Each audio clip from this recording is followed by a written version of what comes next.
இயேசுவில் பிரியமான சகோதர சகோதரிகளே, இன்று ஆண்டின் பொதுக்காலம் 16ஆம் ஞாயிறு. இன்றைய வாசகங்கள் நமக்கு கொடுக்கின்ற சிந்தனை என்னவென்றால், யார் ஒருவர் விருந்தோம்பலில் சிறந்து விளங்குகின்றார்களோ அவர்களை இறைவன் நிறைவாக ஆசீர்வதிப்பார். அதே சமயத்தில் இறைவனின் வார்த்தையை கேட்பது இன்னும் மேலானது என்பதேயாகும். விருந்தோம்பல் பற்றி ஐயன் திருவள்ளுவன் இவ்வாறு கூறுகின்றான்: செல்விருந்து ஓம்பி வருவிருந்து பார்த்திருப்பான், நல்விருந்து வானத்தவர்க்கு. விருந்தோம்பல் என்ற அதிகாரத்தில் வருகின்ற குறள் எண் 86. இதனுடைய பொருள் என்ன? விருந்தினரை உபசரித்து அடுத்து வரும் விருந்தினருக்காக காத்திருப்பவரை தெய்வீகமானவர்களும் ஆசீர்வதிப்பார்கள், அல்லது அவர்கள் இவர்களை உபசரிப்பார்கள் என்பதாகும். தமிழர்களின் பண்பாடு என்ன தெரியுமா அன்பிற்குரியவர்களே? விருந்தோம்பல். பெரும்பாலும் நாம் யாரையாவது பார்க்கின்ற போது அல்லது நமது வீட்டிற்கு வருகின்ற போது அவர்களை பார்த்து பேசுகின்ற போது நாம் கேட்கின்ற கேள்வி என்ன தெரியுமா? நீங்க நல்லா இருக்கீங்களா, நீங்க சாப்பிட்டீங்களா என்று கேட்டுவிட்டு வாங்க சாப்பிடலாம் என்றுதான் சொல்வோம். அப்பேற்பட்ட மண்ணில் இன்று அந்த பண்பாடு, அந்த பழக்க வழக்கம் தேய்ந்து போய்க் கொண்டிருப்பதை பார்க்கின்ற போது மிகவும் வருத்தமான ஒன்றாக இருக்கிறது. சாப்பிட்டீங்களா என்று கேட்டால் எங்கே சாப்பிட வந்து விடுவார்களோ என்ற பயத்தில் அவர்களிடம் கேட்பது கூட இல்லை. அப்படியே கேட்டாலும் ஐயோ இப்பத்தான் சாப்பிட்டு முடிச்சோம் என்றோ, அல்லது நாங்கள் இன்னைக்கு சமைக்கல அதான் யோசிச்சுக்கிட்டு இருக்கிறோம் என்றோ சொல்லுகின்ற மக்கள் இன்றைய காலகட்டத்தில் அதிகரிப்பதை நாம் பார்த்து கொண்டிருக்கிறோம். ஜெபக்குழுவில் இருந்த சில இளைஞர்கள் ஒரு நாள் விவிலியத்தை பற்றி கலந்துரையாடி கொண்டிருந்தார்களாம். அவர்கள் எடுத்துக்கொண்ட வாசகம் இன்றைய வாசகம்தான். அதாவது லூக்கா நற்செய்தி 10ஆம் அதிகாரம் 38-42 வரை உள்ள வசனங்கள். யாரைப் போல மனைவி அமைந்தால் உங்களுக்கு நன்றாக இருக்கும் என்ற ஒரு கேள்வியை அந்த குழுவிலே கேட்டிருக்கின்றார்கள். அப்போது ஒருவர் சொன்னாராம், மார்த்தா நன்றாக ருசியோடு சமைக்க தெரிந்தவர், எனக்கு உணவை பற்றிய கவலையே இருக்காது, எனவே மார்த்தாளைப் போல ஒரு மனைவி அமைந்தால் நன்றாக இருக்கும் என்றார். இன்னொருவர் சொன்னார், எனக்கு அப்படியல்ல, எனக்கு வயிறே தெய்வம் என்று நீ இருக்கின்றாய், எனக்கு மரியாவைப் போல தெய்வ பக்தியோடு இறை வார்த்தையை கேட்டு ஞானத்தோடும் அன்போடும் இனிமையோடும் வாழ்ந்து வந்தவர் அவர். அப்படிப்பட்ட பெண் எனக்கு அமைந்தால் நான் மிக்க மகிழ்ச்சியாயிருப்பேன் என்றார். இதை கேட்டுக்கொண்டிருந்த மூன்றாவது நபர் சொன்னார், எனக்கு இறைவார்த்தையும் வேண்டும், நல்ல சுவையான உணவும் வயிற்றுக்கு வேண்டும், எனவே எனக்கு இருவரும் வேண்டும், நான் இருவரையும் திருமணம் செய்து கொள்ள விரும்புகின்றேன் என்றாராம். அன்பிற்குரியவர்களே, அப்படியானால் 2 பெண்களை திருமணம் செய்யலாம் என்பதல்ல. இங்கே கூறப்பட்ட 2 பண்புகளும் மிகவும் அவசியமான பண்புகள். இந்த 2 பண்புகளும் தேவை என்பதைத்தான் அது சுட்டி காட்டுகின்றது. I love to, I Mary to என்பது போல இங்கே 2 ஆட்களை அல்ல, மாறாக 2 செயல்களை அவர் பெற்றுக்கொள்ள விரும்புகின்றார், அல்லது 2 செயல்களும் அவசியம் என்பதைத்தான் அது உணர்த்துகின்றது. மரியா நல்ல பங்கை தேர்ந்து கொண்டார் என்று இயேசு சொன்னதானால் உணவு தயாரிக்க வேண்டாம் என்ற அர்த்தம் அல்ல. உணவு தேவைதான், ஆனால் அதற்காக முழு நேரத்தையும் அதிலே செலவழித்தால் அது நன்றாக இருக்காதல்லவா? வீட்டுக்கு வந்திருக்கின்ற மக்களிடம் பேச வேண்டும், அதுவும் அவசியம்தானே என்பதைத்தான் அது உணர்த்துகின்றது. சமைப்பது என்பது எளிதான காரியமல்ல. அதுவும் பிடித்தவர்களுக்கு சமைக்க வேண்டும் என்றால் மிகவும் பரபரப்பாக இருப்பார்கள். அவர்களுக்கு சிறப்பான விருந்து கொடுக்க வேண்டும் என்று விரும்புவார்கள். அது தவறு கிடையாது. ஆனால் முதலில் அவர்களோடு அமர்ந்து பேச வேண்டும், பேசுவதை கேட்க வேண்டும். அதன் பிறகு அனைவரையும் வாங்க கொஞ்சம் ஹெல்ப் பண்ணுங்க, நான் சமைக்க போறேன், நீங்கள் உதவி செய்யலாமே என்று பேசிக்கொண்டே அழைத்து கொண்டு போனால் எல்லோரும் சேர்ந்து சமைக்கின்ற போது அது இன்னும் சிறப்பானதாக இருக்கும். அன்பிற்குரியவர்களே, நானே பங்கில் இருந்த பொழுது ஒரு நண்பர் வீட்டிற்கு சென்றிருந்தேன். அப்போது அவர்கள் சொன்னார்கள், கொஞ்சம் பொறுங்க ஃபாதர், உங்களுக்கு சமைச்சிட்டு வர்றேன்ட்டு போனாங்க. போன ஆள் வரவே இல்லை. நானும் ரொம்ப நேரம் காத்திருந்து பார்த்தேன். என்னடா நம்மளை தனியாக விட்டுட்டு போயிட்டாங்களே என்று நினைத்து வருத்தப்பட்டு கொண்டிருந்தேன். இது ஒரு வீட்டில் நடந்த நிகழ்வு. மற்றொரு முறை இன்னொரு வீடு சந்திக்க சென்ற பொழுது அவர்கள் வீட்டுக்கு வருவதாக சொல்லிவிட்டுத்தான் சென்றேன். எல்லோரும் என்னோடு அமர்ந்து பேசிக்கொண்டிருந்தார்கள். நேரம் போய்கொண்டிருந்தது, உணவு நேரத்தையும் கடந்து போய்கொண்டிருக்கின்றது. அவர்கள் ஃபாதர் சாப்பிடுங்க என்று சொல்லக்கூடவில்லை. காரணம், அவர்கள் சமைக்கவே இல்லை. என்னோடு பேசுவதிலேயே குறியாக இருந்தார்கள். நான் பசியோடு இல்லம் வந்தேன். இதுதான் வாழ்க்கையின் யதார்த்தம். அன்பிற்குரியவர்களே, வயிற்றுக்கு எவ்வளவு உணவு அவசியமோ அதுபோல மனித வாழ்க்கையில் இறை வார்த்தைக்கு செவி கொடுப்பது இன்னும் நல்லது. ஒரு வீட்டில் சமைச்சிட்டு வர்றேன்ட்டு போனவங்க என்னை தனியாக விட்டுட்டு போயிட்டாங்க. அங்கே உறவுகள் அதிகம் அமையவில்லை. அடுத்தவர்கள் என்னோடு பேசுவதில் மட்டுமே குறியாக இருந்தார்கள். ஆனால் என்னுடைய வயிறு பசிக்குமே என்று அவர்கள் கவலைப்படவில்லை. ஆனால் இங்கே இரண்டும் தேவை என்பதைத்தான் இயேசு மிக தெளிவாக கூறுகின்றார். வயிற்றுக்கு எவ்வளவு உணவு அவசியமோ அதுபோல மனித வாழ்க்கைக்கு இறை வார்த்தையும் அவசியம். அந்த இறை வார்த்தைக்கு செவி கொடுக்க வேண்டும், அது இன்னும் மேலானது என்ற செய்தியை இறைவன் கொடுப்பதை நாம் பார்க்கலாம்.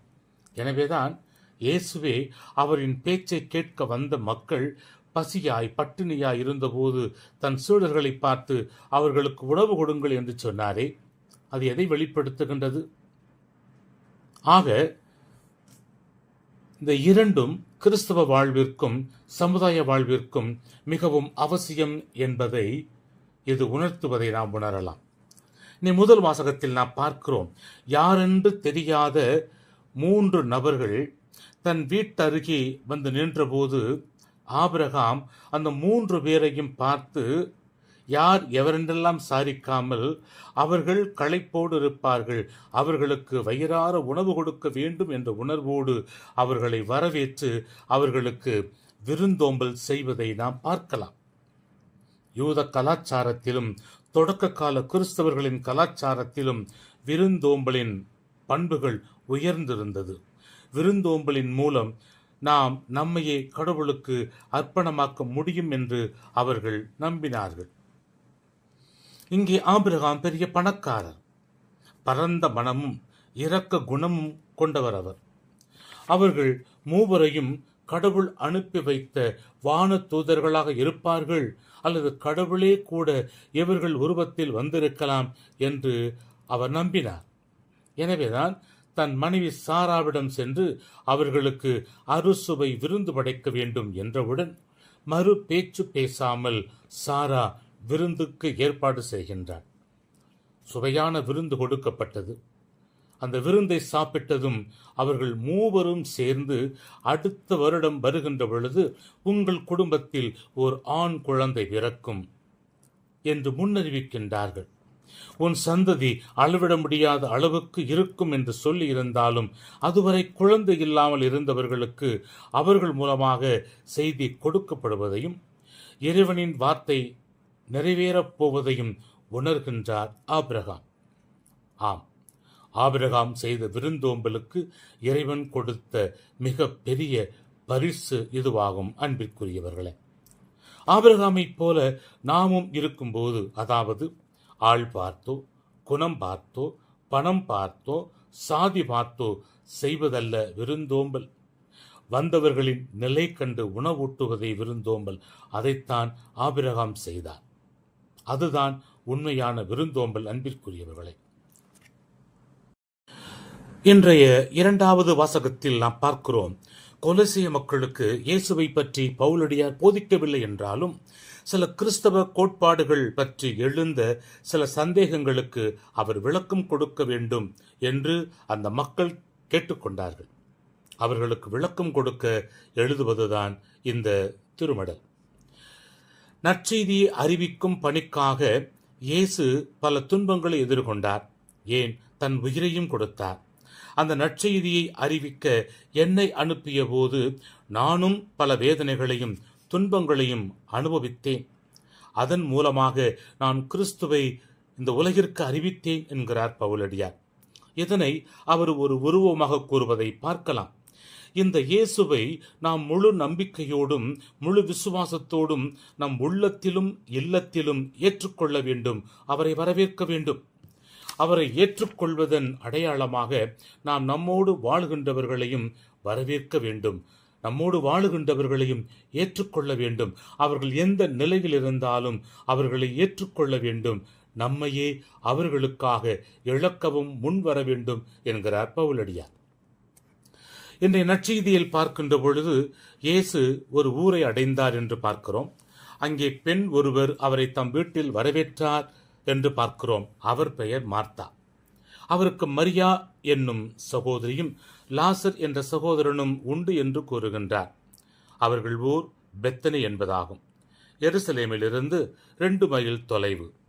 நற்செய்தியாளர் யோவான் கூறுகின்றார், இயேசு குறைந்தது 6 முறை எருசலேம் சென்றார் என்றும் அவ்வாறு பெத்தனியை கடந்து போகும்போதும் வரும்போதும் தம் குடும்ப நண்பர்களான இவர்கள் வீட்டில் தங்கி உணவு அருந்துவதும் வழக்கம் என்கிறார் ஒரு ஆசிரியர்.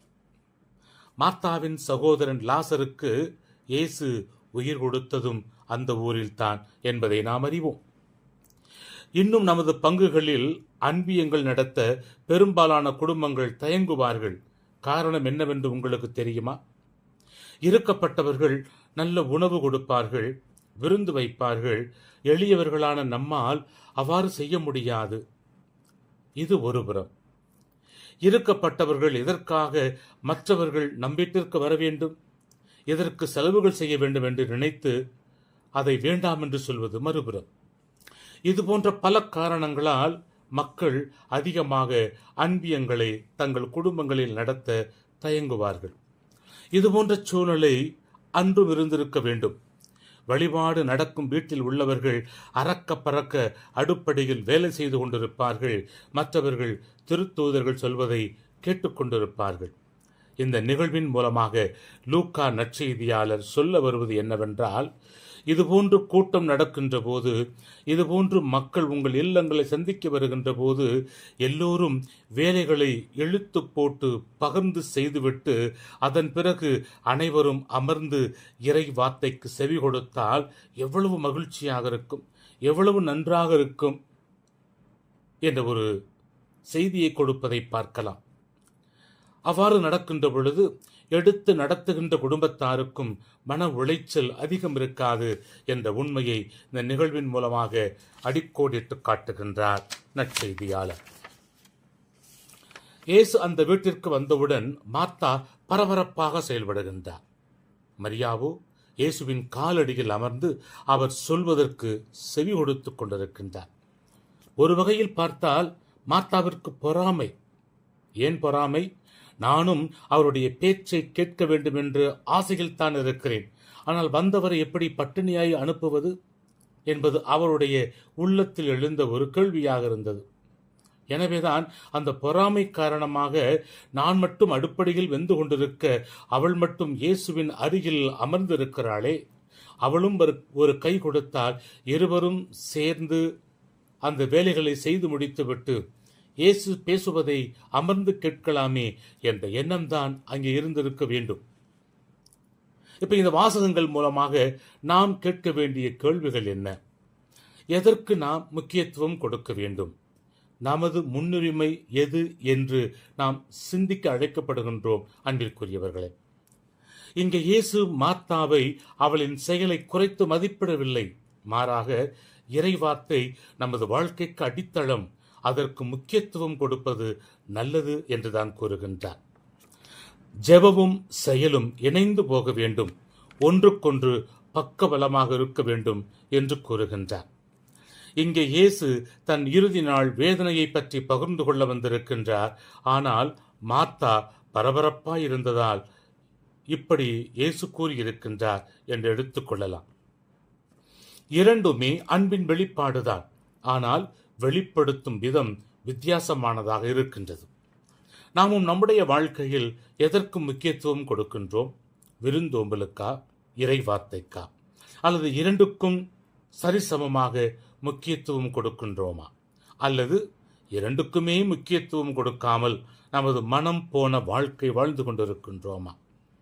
நம்முடைய உடலுக்கும் எனர்ஜி வேண்டும், சக்தி வேண்டும். அன்பிற்குரியவர்களே, அந்த சக்தி எங்கிருந்து வரும்? இறை வார்த்தையை கேட்பதன் மூலமாக, இறை வார்த்தையின் மூலமாகத்தான் நாம் நம்முடைய உடலில் அந்த சார்ஜ் ஏற்றுக்கொள்ள முடியும். எப்படி நாம் பயன்படுத்துகின்ற செல்போன், மடிக்கணினி, இவைகள் சார்ஜ் குறையாமல் இவைகளை பார்த்து கொண்டிருக்கின்றோமோ, அதுபோல நம்முடைய ஆன்மீக வாழ்க்கையிலும் இறை வார்த்தை என்ற சக்தி குறைந்து போய்விடாமல் அதனை எப்பொழுதும் நாம் ரீசார்ஜ் செய்து வைத்துக் கொண்டிருக்க வேண்டும். அப்போதுதான் நாமும் தொடர்ந்து செயல்பட முடியும். அன்பிற்குரியவர்களே, எனவே நம்முடைய வாழ்க்கையில் விருந்தோம்பல் செய்கின்றவர்களாக இருக்கின்றோமா? இறை வார்த்தையை கேட்கின்றவர்களாக இருக்கின்றோமா? இரண்டும் தேவை என்பதை இறைமகன் இயேசுவும் தன் வாழ்க்கையில் செயல்படுத்தி காட்டியிருக்கின்றார். சில போதகர்கள் கூறுவது போல இறைவார்த்தை மட்டுமே போதும், நாம் உணவை எதிர்பார்த்து காத்திருக்க கூடாது என்று சொல்லுவார்கள். அப்படி சொல்லுகின்றவர்கள் உண்ணாமல் இருக்கின்றார்களா? அவர்களும் உண்டு கொண்டுதான் இருக்கின்றார்கள். ஆக இரண்டுமே தேவை என்பதை உணர்ந்தவர்களாய் இயேசு காட்டிய வழியில் இறைவார்த்தைக்கு முக்கியத்துவம் கொடுப்போம். அதே சமயத்தில் விருந்தோம்பலுக்கும் முக்கியத்துவம் கொடுப்போம். அதன் மூலமாக நாம் உண்மையிலேயே இயேசுவின் சீடர்கள் என்பதை வாழ்ந்து காட்டுவோம், சான்று பகர்வோம். ஆம் அன்பிற்குரியவர்களே, என்னுடைய மறையுரையை தொடர்ந்து கேட்பதற்கு உங்களுக்கு நன்றி கூறுகின்றேன். என்னுடைய மறையுரையை இன்னும் பலரும் கேட்க வேண்டும் என்பது என்னுடைய ஆவலும் கூட. நன்றாக சிந்தனைகள் இருக்கும் என்றால் பிறரோடு பகிர்ந்து கொள்ளுங்கள். உங்களுக்காக, ஒவ்வொருவருக்காகவும் என்னுடைய தினசரி திருப்பலியில் ஜெபித்துக் கொண்டிருக்கிறேன். நற்செய்தி பணி என் மூலமாக, உங்கள் மூலமாக அனைவருக்கும் சென்று சேரட்டும். இறைவன் உங்கள் ஒவ்வொருவரையும் ஆசீர்வதிக்கட்டும். May God bless you.